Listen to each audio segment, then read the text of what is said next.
Bem-vindos à terceira parte de A Arte da Guerra, desta vez para irmos descobrir se ainda existe na geografia planetária um país que desapareceu das notícias, e há quem diga que quando um país desaparece das notícias é porque ele deixou de existir, o Afeganistão. O Afeganistão, que estava no topo das notícias exatamente, imediatamente antes do início da invasão da Ucrânia, passa por um período em que, dizem alguns, a Rússia está cada vez mais presente. Aliás, é interessante verificar que na conferência de imprensa entre Lavrov e António Guterres, o ministro dos Negócios Estrangeiros russos, referiu-se à questão do Afeganistão, exatamente para dizer que a Rússia está interessada em tentar criar um governo de união nacional, de união política, mas também étnica, nacional no Afeganistão. Com certeza que o embaixador não se esqueceu que o Afeganistão continua a fazer parte dos países que existem no globo terrestre, não é verdade? Eu não estaria totalmente de acordo consigo no sentido de dizer que quando não se ouve falar de um país, ele não existe. Pelo contrário, eu acho que quando não se, em relação a certas zonas do mundo, quando não se ouve falar de um país é bom sinal. Exato. Neste caso não é bom sinal.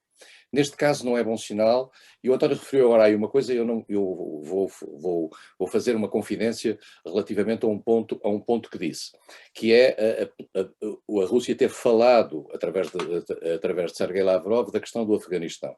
Eu há 10 anos recordo-me ter ouvido um responsável russo em Paris dizendo apenas o seguinte, eu já o escrevi, portanto não estou a inventar nada. Os americanos vão ser corridos do Afeganistão. E o Afeganistão vai sobrar para nós, infelizmente, porque os russos já tinham sido corridos do Afeganistão, a União Soviética já tinha sido corrida do Afeganistão. Exato. Tendo em conta que o Afeganistão é um país ingovernável, como aliás os ingleses já eles próprios tinham constatado durante o período colonial, era uma zona absolutamente ingovernável, o Afeganistão, manifestamente, depois desta saída apressada dos Estados Unidos em agosto de 2021, entraram em colapso. O regresso dos Talibã, ninguém previa que corresse bem, mas também dificilmente poderia ter corrido pior. Os Talibã mostraram-se, em primeiro lugar, completamente incapazes de gerar consensos internos. Há profundas divisões dos Talibã logo nos primeiros dias. Desapareceram alguns líderes logo nos primeiros dias. Os Talibã mostraram-se incapazes de garantir, digamos, o funcionamento normal do país, impuseram aquelas leis aceleradas que têm a ver com o tratamento das mulheres, a impossibilidade das crianças irem às escolas, etc. Um conjunto de fatores que são os fatores de unidade das várias fações extremistas islâmicas que ali estão. Exatamente. Mas à parte disso, nós não sabíamos, ficámos a saber, entretanto, que dentro do Afeganistão, o Estado Islâmico tinha uma força muito forte e que não era uma força que fosse sumável à força do governo de Cabul, ou ao novo governo de Cabul. Pelo contrário, era uma força... Exato. É uma força em competição com o novo governo de Cabul. O que é que nós assistimos nos últimos meses de que ninguém fala? Porque as banalidades, a certa altura no campo humanitário, ninguém fala. São, em primeiro lugar, atentados um pouco por todo o Afeganistão, desde Cabul, em particular em relação à Zona Norte. Há um atentado terrível em Mazar al-Sharif, que matou 30 e tal pessoas e feriu cerca de 90 pessoas numa mesquita, e que é atribuído, não, foi o próprio Estado Islâmico que reivindicou isso. Há ataques nas fronteiras do Uzbequistão e do Paquistão. Paquistão esse que todos nós sabemos que era cujas forças armadas e em particular os serviços secretos eram os grandes protetores dos Talibã e que nos fundos lhes deram grande apoio para desgosto dos Estados Unidos, que aliás entretanto quase que tentaram um golpe de Estado no Paquistão ao longo dos anos, e neste momento está-se a dar conta que é um grupo que contesta o governo do Uzbequistão, está a utilizar a fronteira e atacou, através do Afeganistão, uma base do Uzbequistão.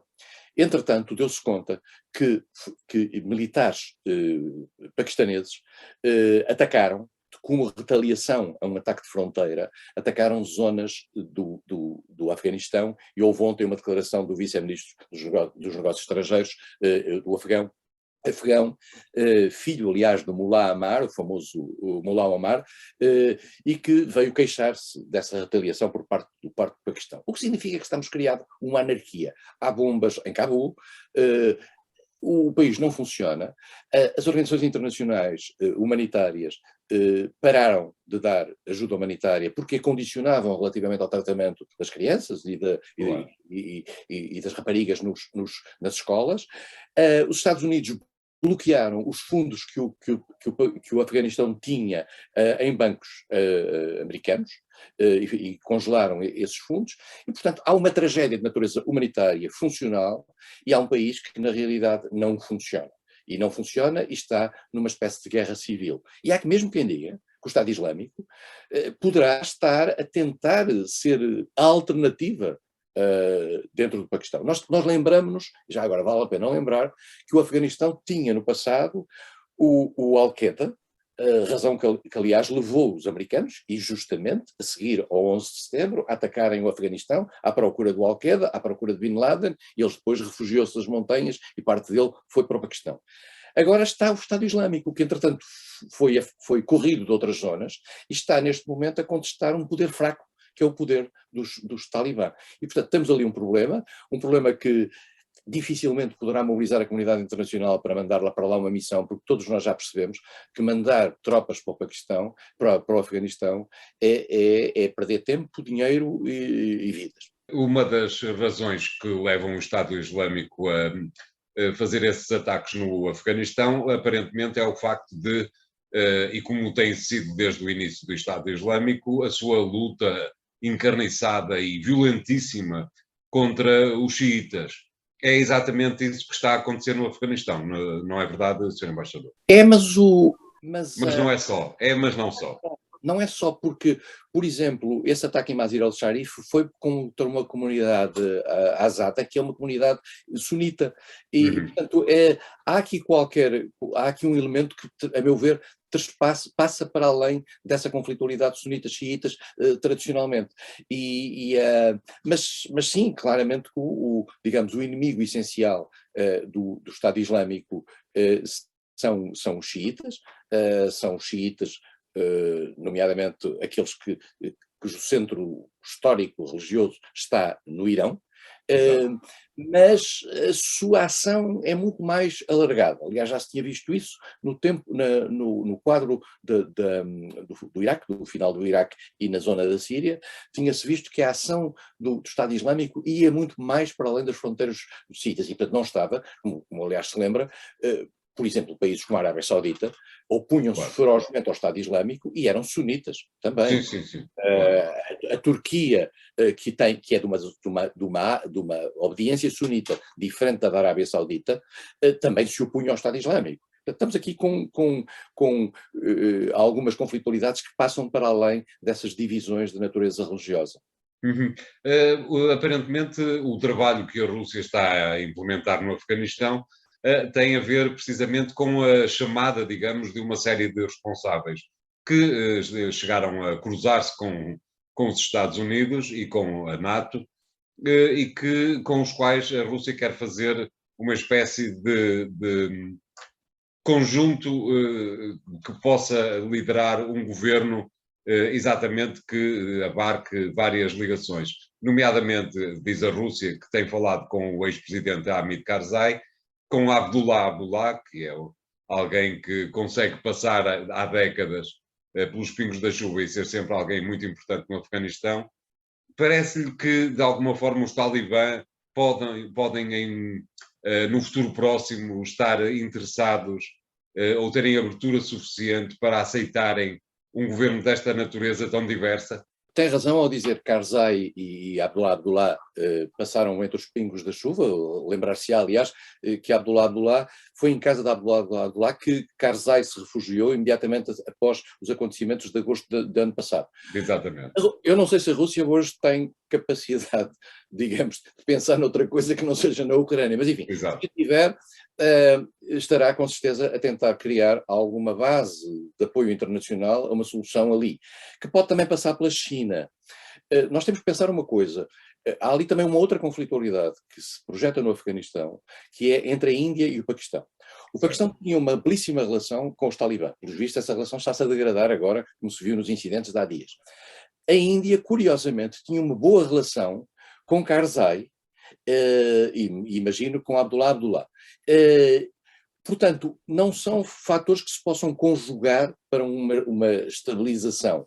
A China, sim, a China tinha dado sinais imediatamente a seguir à saída dos americanos de que podia estar interessada em ter um papel na estabilização. A China tem uma pequenina fronteira com o Afeganistão, ainda tem uma pequena fronteira com o Afeganistão. Mas notou-se de facto que, e isto volta àquela questão da minha conversa há 12 anos com o russo em Paris, é a Rússia quem tem a chave e o controle daquilo. Isto a Rússia porquê também? Vamos ser claros. Porque o Afeganistão é fronteira com 2 países da Ásia Central, que eram antigas repúblicas da União Soviética. Certo. O Tajiquistão, onde há uma base russa, mesmo em cima da fronteira do Afeganistão. Há uma base russa que ainda lá se mantém. Eu estive nessa base russa, que é exatamente na fronteira do Afeganistão com o Tajiquistão. E o Uzbequistão, que tem interesses no Afeganistão, porque é dentro do Afeganistão que os movimentos que mais se opõem ao poder em Tashkent se movimentam. E, portanto, estamos aqui numa mistura, provavelmente os russos, se tiverem tempo, para além da Ucrânia, se dedicarem a outras coisas, são capazes de ser um fator possível da estabilização internacional naquela zona. Isto é uma tragédia porque nós olhamos para isto como uma espécie de jogo político, mas há milhares de vidas ali em causa. Há milhões de pessoas em altíssimo sofrimento, e eu às vezes ponho na dúvida sobre se estes bloqueios de ajuda humanitária, por razões muito, muito justificáveis, como sejam a atitude religiosa face às populações do governo dos talibã, mas se na realidade não devemos talvez pôr isso um bocadinho na prateleira por algum tempo e tentar dar de comer àquela gente e tentar garantir que o sofrimento se reduz. Pois claro. Muito bem, muito obrigado, embaixador Seixas da Costa. O programa Arte da Guerra fica por aqui esta semana. Para a próxima voltaremos com a repetição de alguns temas, com toda a certeza, e com certeza com novos temas. Até lá, obrigado.